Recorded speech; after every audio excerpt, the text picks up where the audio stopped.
Hello everyone, welcome to Square One Connect. Today we're going to be doing a basic mat class. For this basic mat class at home, you need zero equipment, just your body, your mat, and about 2 by 2 meters of space around you.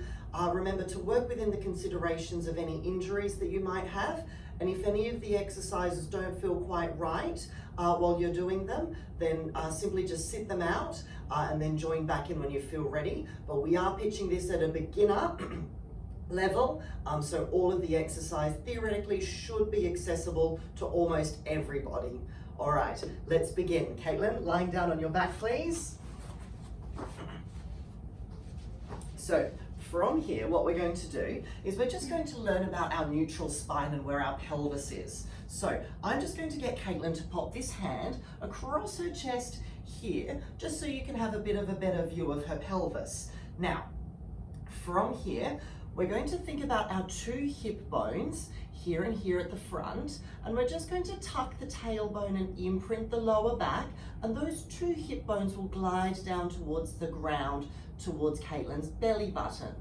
Then she's going to roll the pelvis the other way and create a little arch underneath her lower back. Exhale as you tuck the pelvis and imprint the lower spine, and then inhale as you roll the pelvis in the other direction. Fabulous. Now what I've done is I've put Caitlin's arm here just so you can see the action of what's happening at her pelvis, but your arm will be down by your side. And what we're doing here is, if we imagine our pelvis is like a bowl of water, we're tipping the water out towards our belly button that way there when we exhale, and then as we inhale and roll the pelvis the other way, we're tipping the water out over the top of the pubic bone. Fabulous. And what I'd like you to really focus on and understand and appreciate as we do this exercise is how when you change the position of your pelvis, it changes the position of your spine in relation to the mat. So let's just imprint the, tuck the pelvis and imprint the spine. Pause here for a moment. This is called an imprinted position. So in this position here, the lower back will be gently pressing down into the ground, and we're tipping the water over the top of that pelvic brim down towards our belly button. So sometimes in Pilates, we'll be asked to work, excuse me, in a imprinted position, and this is what this means here. And then let's come to the opposite position where we're tipping the pelvis the other way, and we've got an arch through our lower back. Now, we don't typically work in this position in the Pilates mat repertoire, but it is a position that exists, and this is just a little arch underneath our lower spine. Now, the position that I'd like us to become really familiar with, just do a few more little pelvic tilts here, everyone, just to get your pelvis moving again. So tuck and imprint, and then roll the other way. Good. The position that I'd like us to become very familiar with, and this is a term that's sort of used a lot in the Pilates world, is the neutral pelvis or the neutral spine position.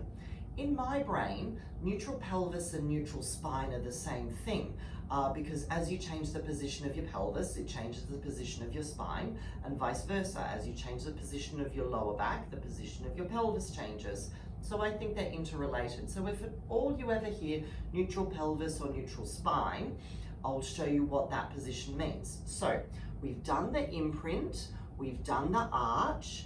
Now a neutral pelvic position is where we're right in the middle of that. So the 2 hip bones will be level with each other, and there's absolutely no muscular effort that's required to be here in this neutral pelvis position. Lovely. Now, what you'll notice is that you've got just a little bit of an arch underneath your lower back here. It's not a forced arch, it's not a big arch, but it's just a little bit of a lift, and the spine is not imprinted. Excellent. Now, in your neutral pelvic position, I want you to make sure that the thighs are relaxed and the creases at the front of your hips are relaxed as well, and we're not holding any tension here. Remembering that the neutral pelvis or the neutral spinal position requires no muscular effort. Fabulous. Now, When the neutral pelvis does require muscular effort is when we start to lift the limbs and move the limbs. So what we're going to do now, Caitlin's going to pop her arm back down by her side. You've all got your arms still down by the side at home. We're going to practice remaining in this neutral pelvis position. So keeping the two hip bones level with each other and that little bit of a lift underneath our lower back, we're going to take an inhale breath to prepare.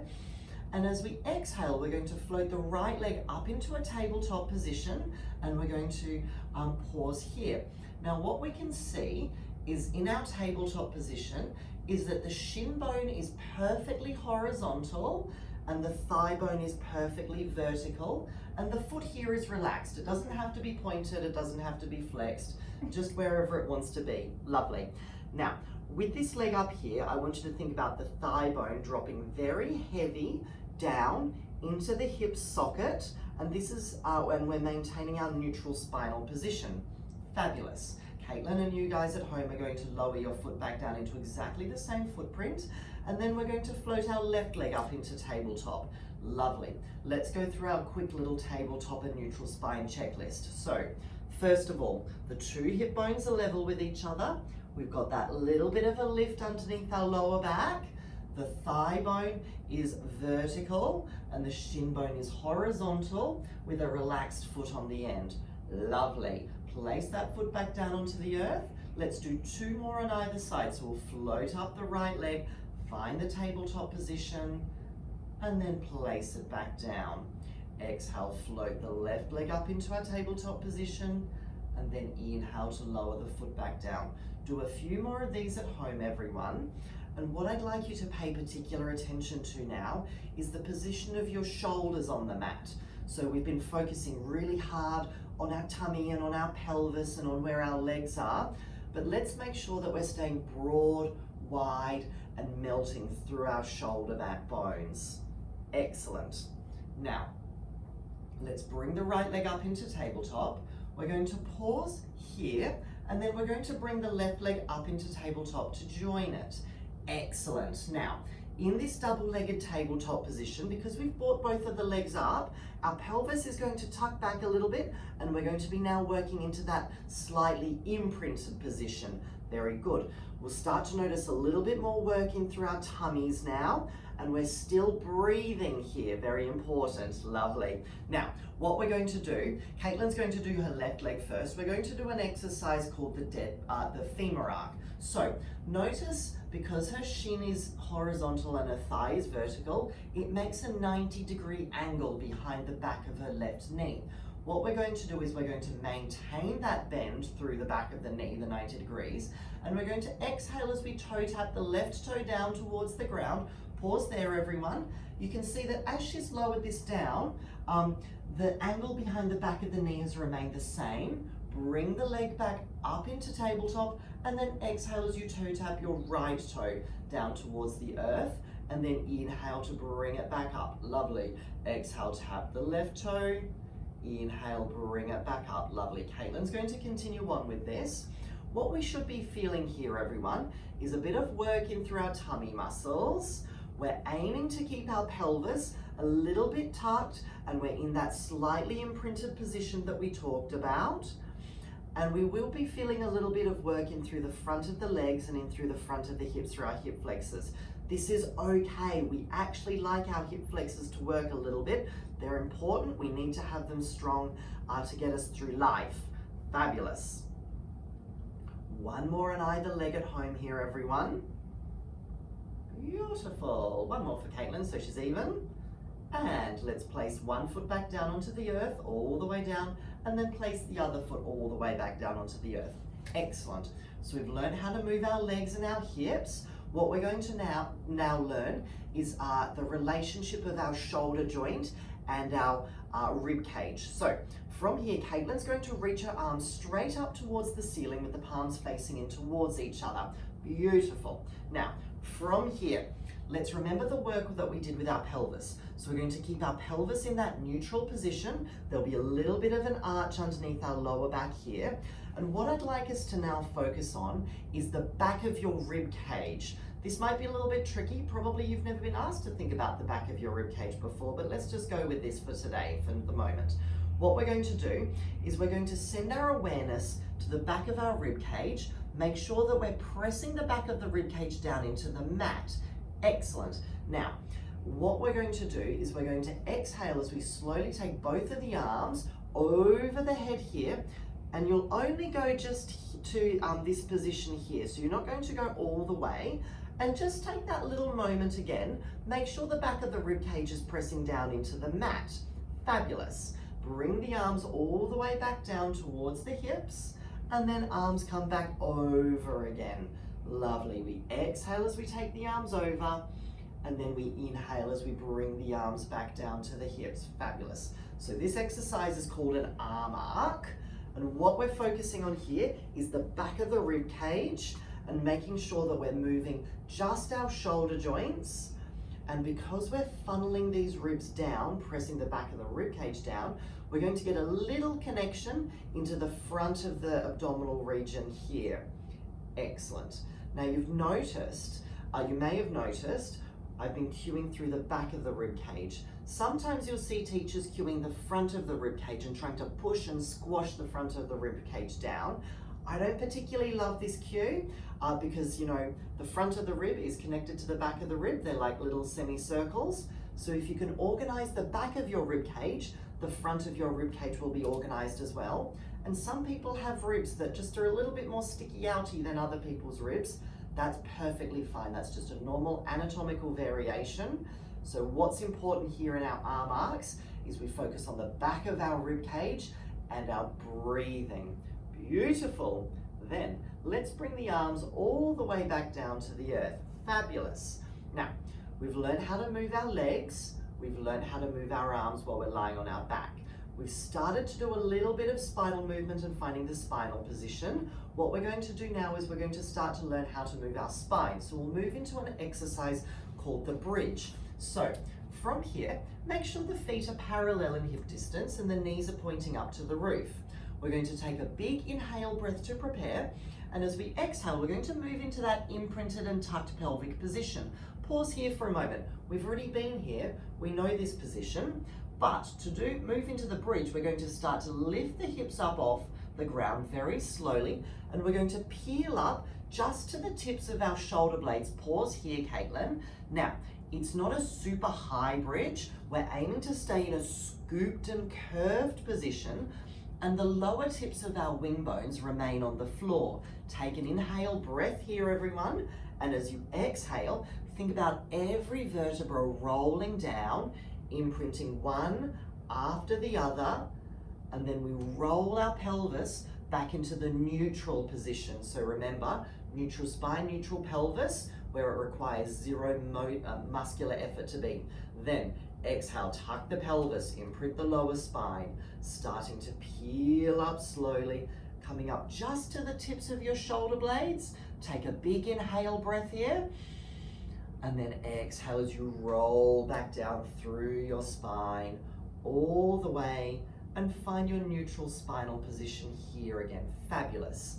Inhale, feel the length of your spine on the mat, and then exhale, curl the tailbone towards the back of your knees, peeling up, send the energy long over the tops of the thighs to infinity and beyond. Inhale here. Did you like that image? Did you, Caitlin? That's good. Roll back down. I've been watching a lot of Disney movies lately.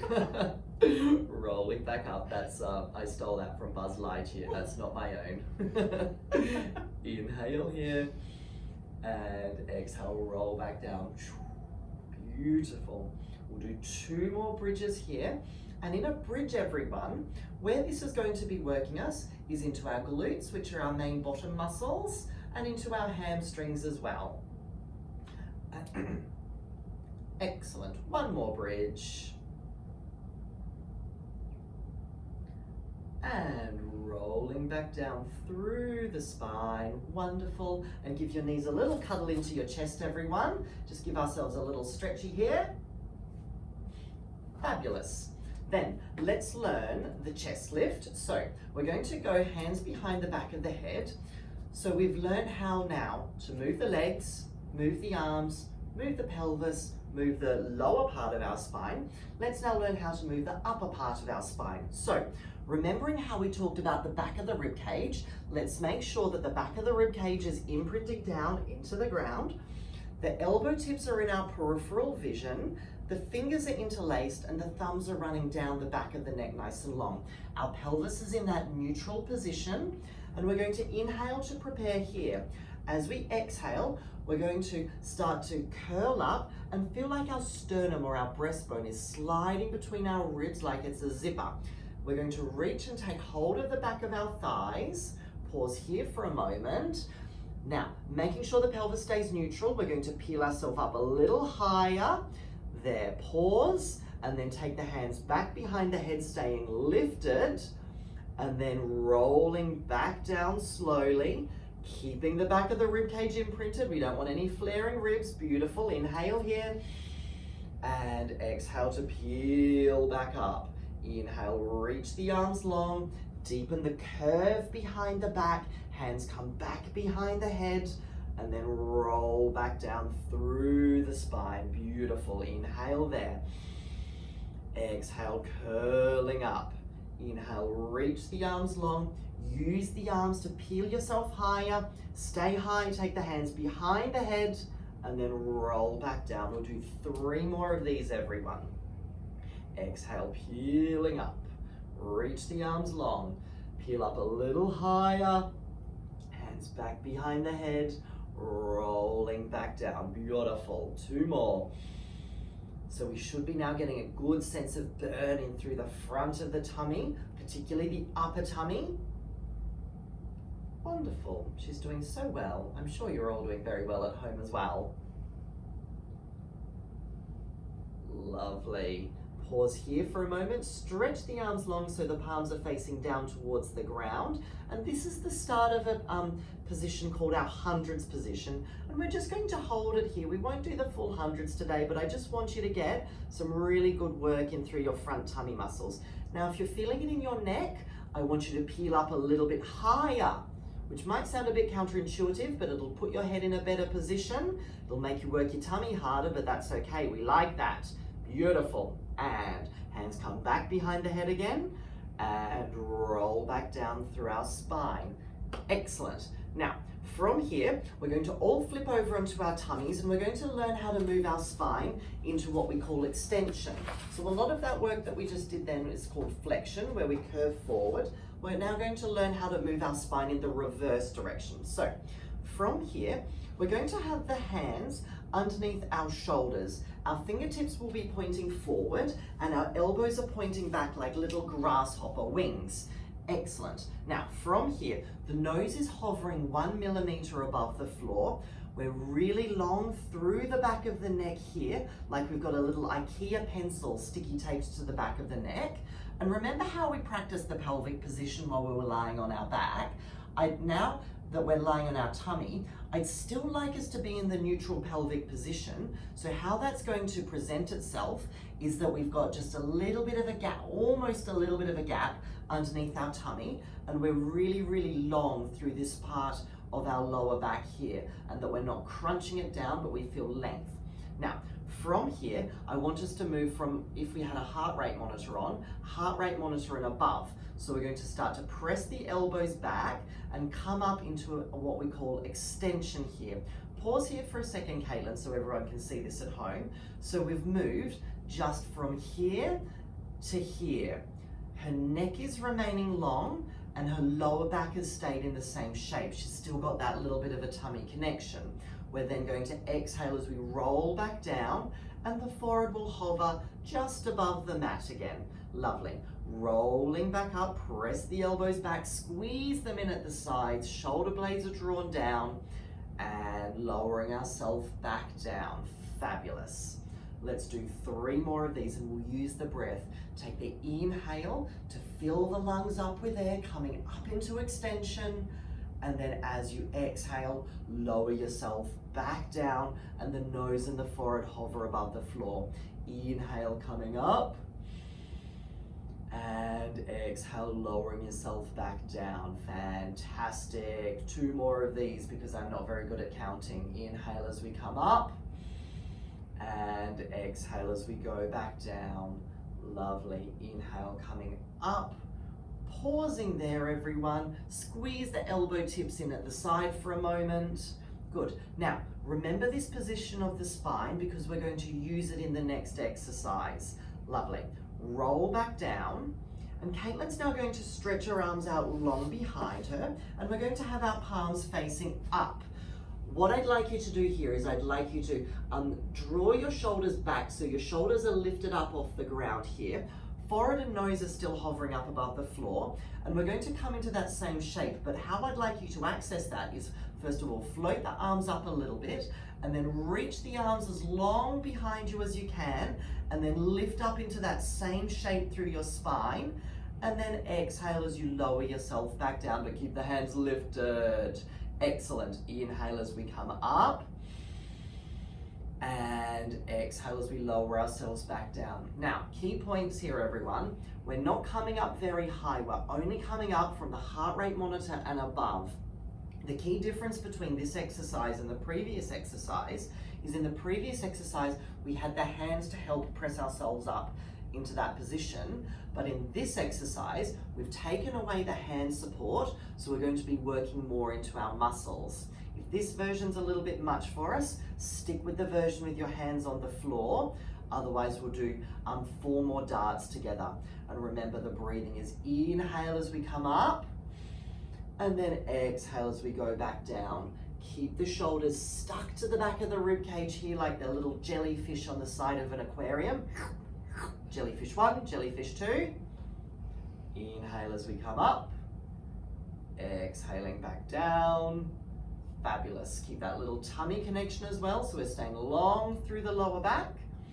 And then on our last dart, we're going to come up and we're going to pause up here. Lovely. Holding it for 6, 5, long neck, tummy on, 4, 3, 2, stretch a little further, enjoy it, and rolling back down. Place the hands underneath your shoulders, everyone, and then send your pelvis back onto your heels and have a little stretchy back here.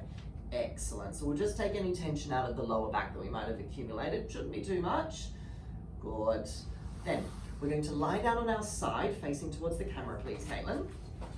And we're just going to learn how to organize ourselves in the side lying position here. So from here, we're going to rest the head down onto the bicep, arm underneath us. We're going to have both of the knees bent here. Excellent. Let's have this front hand down in front of our rib cage.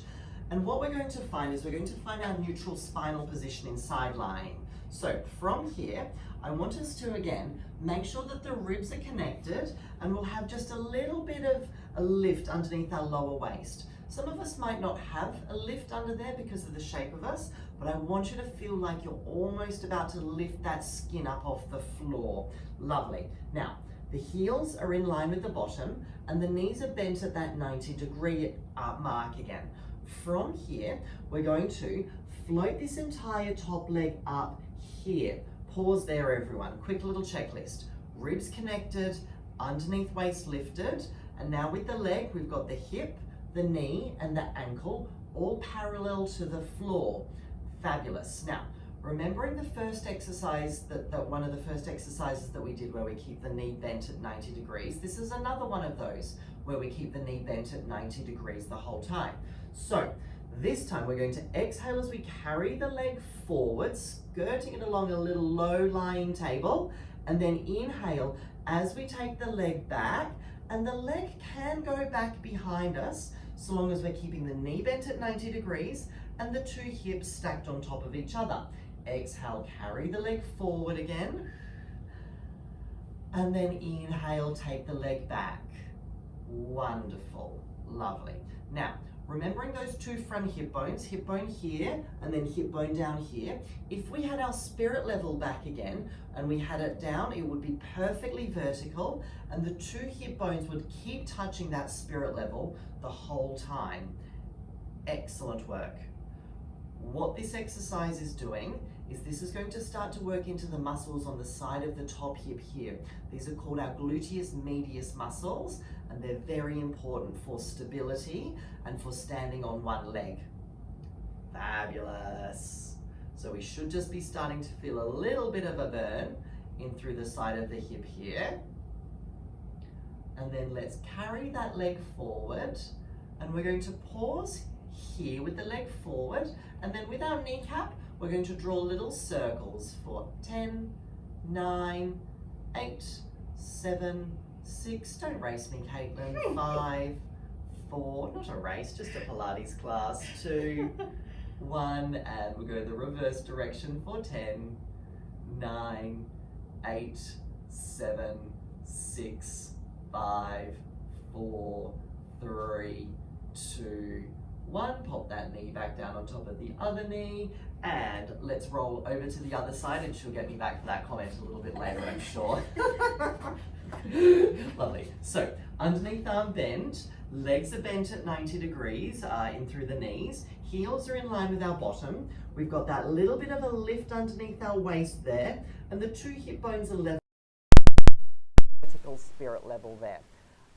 Front hand is bent, front arm is bent, and the hands are down in front of our rib cage. We're going to float this leg up now. Again, little mental checklist. Hip, knee, ankle, parallel to the floor. Imagine you've got little microfiber cloth underneath your knee and underneath the inside of this ankle, and we're going to polish that little low-lying table there in front of us, and then inhale as we take the leg behind us. Beautiful. Exhale, we carry the leg forward, and then inhale, we take the leg back. Great. Now remembering with this exercise, everyone, it's not a range of motion exercise, so it's not about how far the leg goes, it's about how still we can keep our pelvis and how lifted we can keep that underneath waist. You notice with Caitlin here, I can get my fingers underneath the side of the waist. That's good. Might not happen in every instance, but she's maintaining the whole time. That's what I want you to focus on at home.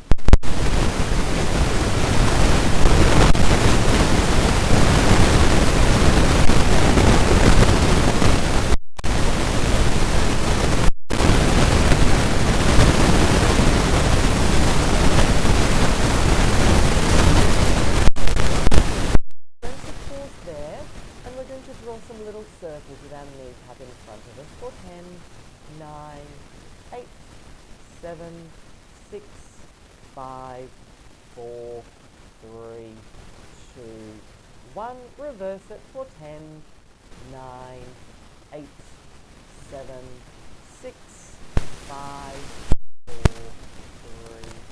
2, 1. And pop that leg back down. And everyone, come up into what we're calling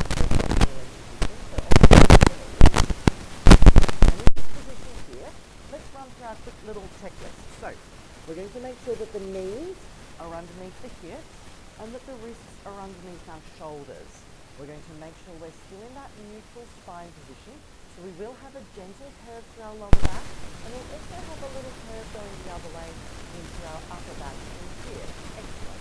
Now, the elbows, the soft inside part of the elbows, those are called your elbow eyes. Make sure the elbow eyes are lifted in the corner. Lock the elbows out. Great. Excellent. Make sure they're long through the back of the neck, all the way down through the pelvis. Like a little round circulation. And we're going that direction and making our spine as long as possible. Fantastic. Now, from here, we're just going to slide the right arm and the left leg as long along the mat as we can without lifting them off the mat. Then, when we can't slide them any further, we're going to start to float them up off the ground just until they come up to parallel to the floor. Pause here for a second, everyone. It's not about how high we go, but how steady we can keep the spine. Then toe tap them back down to the earth, and then slide them back underneath our shoulder and underneath our hip. Then, from here, slide the left arm and the right leg all the way out, floating them up, pause there, and then toe tap back down, and slide them back in. Fantastic. Slide the right arm and the left leg out, floating them up, pause them here, lowering them back down, and bringing them back in. 1, 2, the other side. Fabulous. Let's just do once more either side here at home, everyone. And this is an exercise of spinal control, the most challenging one we've done in the class so far. Excellent. Just a moment. And then come back down. Bring it back in. Now from here we're going to move into a cat and camel stretch to finish off the class with. So we're going to, there we go. Exhale as we arch the back up into a cat position. And then inhale as we come into the camel position. Exhale, curling up, making it arch underneath our stomach here. And then inhale as we come through the long spine and lift up towards the roof with our eyes and our tailbone. Exhaling as we arch up here again. Fantastic. Inhale to our long spine. And exhale, scoop and roll back up. Wonderful. One more in either direction. Inhaling, lifting up. And exhale, scooping back up again. Coming back to our long spine. And heading to sit face towards the camera, Caitlin. Everyone, we've made it through our little beginner Pilates class. We've learned some of the basic movements to find our neutral spine, how to move our ankles, how to move our shoulder joints, how to roll our spine up into a bridge, how to lift our chest and head up into the chest lift safely. We've then learnt about our side lying position. We've learnt how to move our hips in a side lying position. We've learnt how, as we line our tummy, we can come up into what we call spinal extension in our thoracic spine, so the upper back. And then finally, we've finished off with our quadruped position and learnt how to stabilize our spine and move our limbs independently of our spinal movement. So some real Pilates basics. And do this class a few times. Think about it, and this will lead on to some more challenging exercises as you move further into your Pilates career, everyone. That's exciting. All right, my name is Jeremy. It's been a pleasure to be with you. This is my friend Caitlin, and keep checking out all the content on Square One Connect. There's lots of goodies here. See you soon. Bye.